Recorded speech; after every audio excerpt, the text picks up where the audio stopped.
Vogers, it's me Raven and I'm back this week with some new content. If you're new to the page, welcome, it's so nice to meet you. And if you've been here for some time now, welcome back and thanks so much for the support. Baby girl, the new season of Real Housewives of Potomac premieres in July. Now, if you are a Real Housewives fan, you know everything that took place in season 5 was nothing but drama, and more drama, okay? Now, to get us prepared for season 6, I am going to be doing a style rundown of the season 5 reunion looks, and I'm throwing a little tea time session for you, okay? Because there's a lot of things that happen in season 5 that we need some clarity. So I'm gonna let that sizzle in your spirit and we're gonna get started. All right, now, let's talk about this season 5 drama because baby, it was a lot of it. So, season 5 drama included Candace versus Monique. That was the big one. Candace versus Karen. The Green Eyed Bandits versus everybody. And Wendy versus Karen. Now, when it got to the reunion, the ladies sure did have a lot to say. Monique, as Giselle says, did a lot of bindering. And Monique came with all the receipts, honey, okay? I mean all the receipts on all the ladies. And she even included a little tab for herself. She made that very well known. All right? Now, let's talk about the season 5 reunion looks from worst to best, okay? Coming in at number 7, I had to put Robin. Robin is wearing a Deja Vu boutique gown. And for Robin's shape, it just, the dress was not flattering. I don't know what she thought was with the hair, like with the leopard spots. Girl, it's a reunion show and you are a grown woman. I'm gonna need you to dress like one, okay? But the color is cute. Black women in general, yellow is our color. Y'all should try some more of it. Yellow is our color. That's a tip for you. But Robin, this whole look was just, and she's also flat in the back. So that long bodycon style it was just from head to toe bad. Coming in at number 6, I put Ashley Darby. Okay. And I know at the reunion, Ashley was pregnant and everything. Ashley chose to wear a Shari Henry gown. It was just, no, baby, no. I have seen some pregnant women slay, okay? Ashley, take some tips from Portia. I have seen some pregnant women slay at the reunion. And Ashley, this was just a complete mess, baby girl, a complete mess. I don't know what that thing was, like the wings or whatever. You need to go back and talk to Shari because that won't eat, honey, okay? Now, at number 5, I put Giselle Bryant. And she is wearing a Lisa Nicole collection gown. And the only reason I put Giselle at number 5 is the overall look of the gown is nice.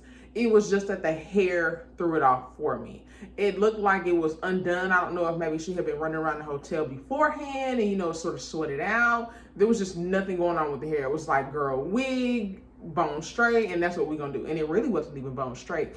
So this is what Karen is talking about, Giselle. Like, girl,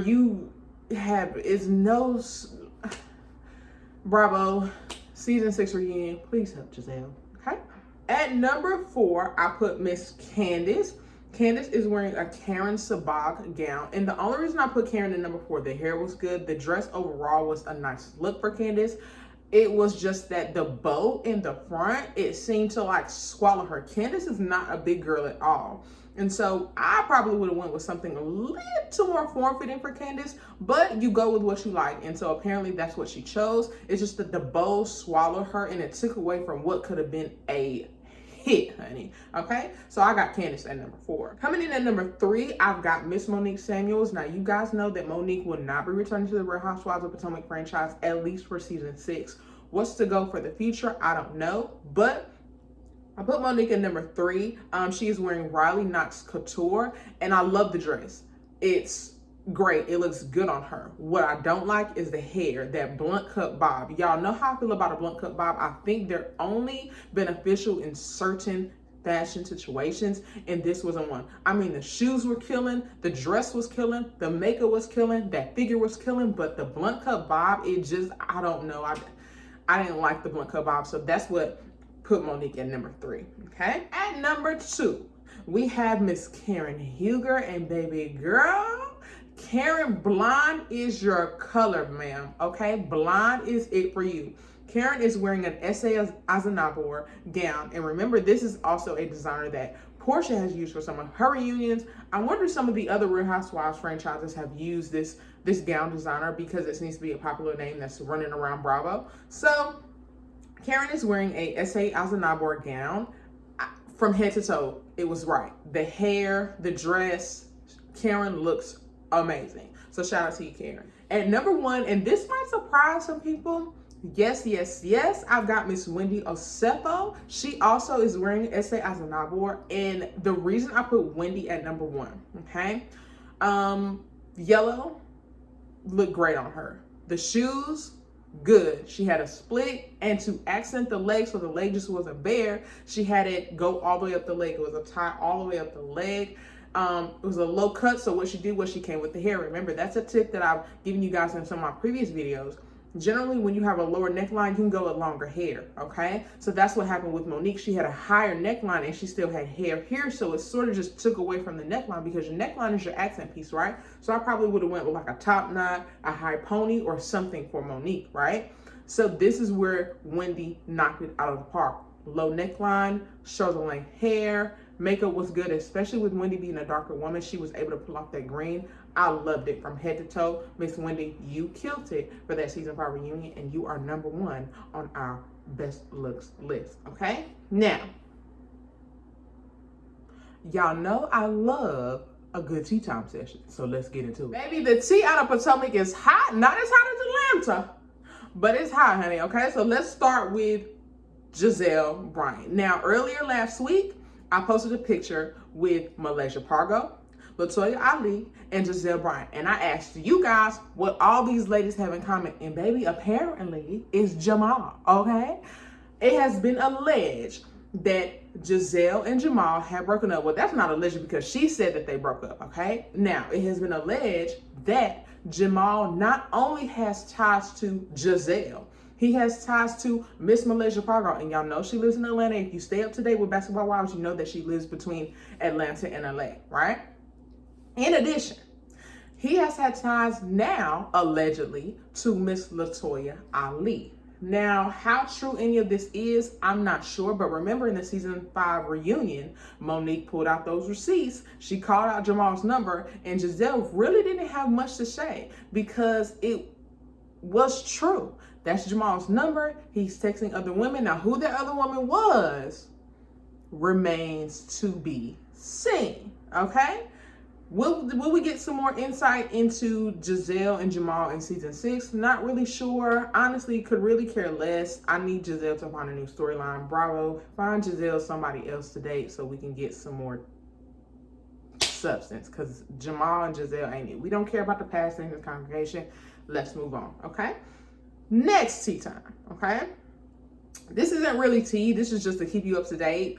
During season 6, there's going to be a new cast member. Her name is Mia Thornton. She's a businesswoman, entrepreneur. She's a boss. Karen says she's the breath of fresh air. Baby girl, at least right now, one of the endeavors she has is owning 5 Massage Envy spas. So that's really dope. I'm not going to give any tea on Mia. Why? Because I want to give Mia a chance to show us who she is. So if there happens to be anything that comes about Mia, we'll definitely tell you. But I will let you know that her husband is 32 years older than her. Baby girl gets the bag and the man. Maybe he's like her sugar daddy or something. I highly doubt it because he married her. Sugar daddies don't generally marry their sugar babies. But whatever the case may be, shout out to you, Mia, and welcome to Potomac, baby. Next thing, as you all know, Monique will not be returning to season 6. A lot of that was just due to all of the drama that went down with her and Candace. Some people say that that was a setup. Some people say it happened in real life. Whatever the case may be, honestly, after this past season, I could care less if Monique returned or she didn't. Monique really didn't bring anything to the table for me. There was not really anything going on. I feel like if you're going to be on the Real Housewives of Atlanta franchise, you need to have something happening for you, okay? For example, Karen has her perfume line. She's into wigs. Robin has her hat line and all of that. We're not really sure what Ashley's doing. Not really sure what Giselle's doing. Not really sure what Candace is doing. Of course, you all know that Dr. Wendy, has her 4 degrees, and she's on CNN, and she's political analyst and all these things. So those women have their feet in the bag all the way. So again, I feel like if you're going to be on a Real Housewives of Atlanta franchise, you got to have something going on, right? And just didn't seem like Monique had much going on other than her kids. So maybe Bravo can do something with that later on. I'm not really sure, but whatever. Let's move on to the hottest of the hottest tea coming out of Potomac, baby girl, okay? Now, we're gonna start with this little clip that I showed you guys last week on Instagram. It was just a little itty bitty clip, so check it out. Don't know you. This is the first time we've sat down for more than 5 minutes. Karen, we sit on the board together and we're on the same subcommittee of the damn board. There are 5 people on this subcommittee, Karen. Now, in that clip, you see where Wendy said, Karen, I know you. Karen said, Wendy, I don't know you. Now, okay, let me clear this up for you, okay? I'm just gonna say that Miss Karen might be telling the truth, and here's why, all right? Now, it is alleged, or Wendy alleges, that her and Karen served on the same board in the same subcommittee, okay? Now, this board that Wendy is referring to is a board called Felicia's Fund, okay? Now, apparently, Wendy was kicked off the board for allegedly stealing the donor list. Now, this is according to Screen Rant, and this is what happened as to why Wendy allegedly got kicked off the board. It is also alleged that Wendy used her relationship with Karen and several others to secure her spot on Real Housewives of Potomac, okay? Now, if that isn't enough, right? Because now we got to pull receipts, honey. If that isn't enough, allegedly, and this has been very, very under wraps, and I'm going to tell you why you haven't heard about it, okay? Allegedly, Miss Wendy's husband, Eddie, has been cheating with a colleague at his law firm. Not only that, there is a little side baby. Y'all have got to stop having these babies on the side of your marriages with this Real Housewives. Stop it! But yes, allegedly there's a side baby. Now, according to some of the blogs and some of the tweets that I've read, because you know I do my Twitter digging, honey, okay? According to some of the blogs and some of the tweets that I've read, apparently Wendy sent a cease and desist to Bravo earlier during the taping of season 6, which means we may not hear a lot of things or a lot of talk about the whole cheating situation, okay? But one thing I will tell you is, baby, somebody is going to let all the tea out. I'm 100% sure somebody is going to let all the tea out. And I wouldn't put it past Giselle or Robin to definitely get that, sprinkle that amongst the other women, okay? So I'll be watching. I hope you guys are going to be watching. The new season of Real Housewives of Potomac premieres July 11th on Bravo at 8 p.m. Make sure you guys are tuned in because I think there's a lot more drama than what we talked about here today, okay? The super trailer is out. Make sure you go watch it so you can prepare yourself, all right? Because, baby girl, again, the tea is piping hot coming out of Potomac. And generally, when they start to keep things under wraps, it's because it's true, okay? My name is Raven. I'm the creator of Vogue Mode. I hope you guys enjoyed this week's content video. Make sure you follow us on Instagram at InDamode. That's IN_DAMOVE. We're also on Facebook at Vogue Mode. We also have a YouTube channel, Vogue Mode. Remember that content will drop on YouTube and Facebook first, and then we'll transition to IGTV for easy access and convenience. All right? I hope you guys again enjoyed it, and I will see you next time. Thank you so much. Bye-bye.